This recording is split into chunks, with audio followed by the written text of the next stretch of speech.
C'est moi qui t'ai eu au téléphone. Bon, on va s'en occuper. Mais d'abord, il faut que je bouffe un truc, parce que j'ai une de ces fonces dalles.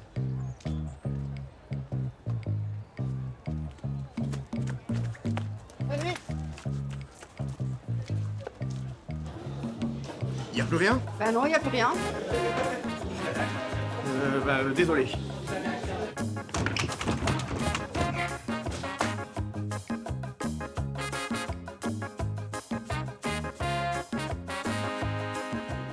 Bah tu vois là, Stan dirait que c'est à cause des Occidentaux que t'as eu du mal à trouver à manger. Oui, non, mais j'ai pas le temps de traiter tous les billevesés qui racontent. Attends, j'ai même pas fini, peut-être que ça allait être pertinent. Non, mais là, j'ai la fait. Allez. Bon, t'es prêt? Parce que ça peut un peu décontenancer, hein. J'ai déjà entendu ça quelque part. C'est quand même bizarre, non? Qu'est-ce qu'il t'a raconté, le coco, là? Il m'a surtout dit qu'il y avait des virus hyper dangereux dans des labos en Ukraine et que du coup, c'est pour ça que la Russie allait essayer de les neutraliser. Bah non, ça c'est vrai. Mais non, faux. Argument d'autorité. Lui, tu l'as pas cru et moi, oui. Pas bien. Tu sais, on est souvent plus enclin à croire une information ou la prendre pour vraie quand c'est quelqu'un de confiance qui nous la donne. Ou quelqu'un qui se présente comme compétent en la matière. C'est ça l'argument d'autorité. Recoupe tes sources. Quand on parlait, en général, quand il y en a qu'une seule qui dit un truc, c'est que ça pue autant que ce frometon. Oui, ok, mais quand il y a une preuve là, comme ça, comme ce document, c'est pas facile quoi. Voilà, paf. Typique. Et dis-moi, tu as déjà vu le document? Non, pas vraiment. Nul! On a affaire là à une généralisation abusive, tu vois. Si tu veux te la péter, tu peux appeler ça heuristique de représentativité. C'est le fait de transformer une information en vérité en fonction de ce qu'on a entendu sur le sujet.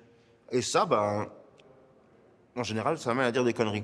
Un gars comme Stan a une conclusion en tête, et il cherche et trouve tout ce qui confirme sa pensée en omettant plus ou moins sciemment toutes les autres sources. Ok, mais moi je fais quoi alors avec un gars comme ça? Tu veux rester pote avec lui? Bon, non, pas spécialement. Ok! Non, parce que sinon, il faut juste pas parler. Enfin, je veux dire, c'est très difficile d'arriver à un consensus avec ce genre de personnes, donc si tu veux rester pote, t'en parles pas. Mais là, on s'en fout. Alors tu vas le confronter, le pousser dans ses retranchements, voire même le mettre face à ses contradictions. Ce qu'on se dit là, c'est pas une recette de cuisine à appliquer à la lettre. Dis-toi qu'il existe à peu près autant de profils de complotistes que de variétés de pommes. Faut se rappeler qu'un mec comme Stan est profondément convaincu de ce qu'il avance et qu'il n'y a pas que la logique qui le motive. Ok, mais quoi d'autre alors? La raison, l'argumentation logique, c'est le logos. Bon, l'éthos a une part au moins aussi importante dans son développement, si ce n'est plus. Et ça, ce sont les valeurs morales, l'éthique, tu vois. Ça, on peut s'en servir dans un débat, parce que c'est probablement ce qui nous rapproche le plus. Et j'imagine que tous les points d'accord entre les parties sont bons à prendre, tu me suis? Ouais, je crois, ce que tu veux dire, c'est que finalement, ces valeurs sont pas si éloignées des miennes, quoi, c'est ça? Eh ben c'est bien, il me suit. Lui faire comprendre qu'on est finalement dans le même camp peut nous permettre de gagner sa confiance et de casser sa vision simpliste des gens qui sont soit des éveillés comme lui, soit des moutons endormis comme moi, soit les grands méchants aux commandes, soit les pantins qui sont en fait que le gouvernement et les médias. J'imagine qu'en vrai, c'est un peu plus compliqué que ça. Un ouais. peu mon neveu.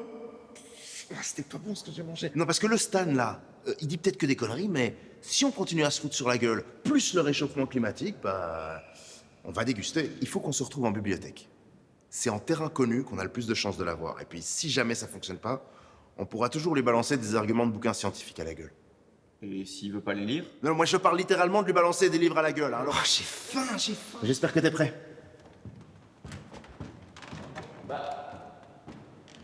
Je te recontacterai plus tard, ok?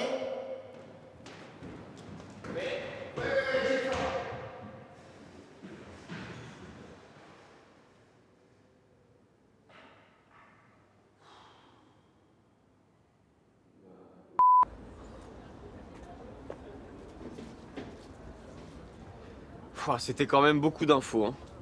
Bon, j'ai appris plein de trucs, donc ça c'est cool, mais bon, déjà, faut réussir à les mettre en application maintenant. Et puis en plus, il y a un moment où je me demande en fait pourquoi je me lance là-dedans. Enfin, si, je sais, on peut pas rester complètement passif. Parce que sinon, ça se propage, ça crée du conflit, ça fait perdre du temps, puis ça devient dangereux. Bon, dans l'absolu, c'est pas dramatique de penser des trucs faux, mais si tu commences à les partager et tout, ouais, non. Et petit à petit, bah, ça finit par détourner des problèmes connus dont l'existence est remise en question par personne. Et au final, bah, tu finis par combattre autant le climato-scepticisme que le réchauffement climatique. Bon les amis, je suis un peu en panique là. Non mais calme-toi Loulou, y a aucun enjeu, c'est juste une conversation. Et au pire, vous vous entendez pas, et voilà. Tiens, prends ma malachite, ça ira. Malakite. Ouais. Ouais, enfin, aucun enjeu, aucun enjeu. Attends, c'est pas anodin d'aller déblatérer des conneries tous azimuts comme ça. Moi, vraiment, je comprends pas pourquoi tu perds ton temps à parler avec un gars pareil. Ouais, T'as vu comment ça s'est passé avec moi? Ça sert à rien. ouais, non, je suis un peu d'accord. C'est vrai qu'il est vraiment extrême, mais il est de notre camp. Il veut aussi œuvrer pour un monde plus juste, plus clean, comme nous. Donc au lieu de le mettre juste dans la case débile, essayons. Ouais, non, je suis un peu d'accord. Ouais, bon, on verra bien. Par contre, Loulou, ton caillou, c'est bon, hein, ça va pas t'aider. Si, garde-le. Ça coûte rien. Allez, on est ensemble.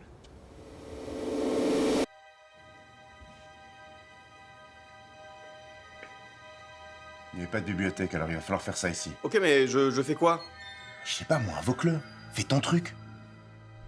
Créationnisme,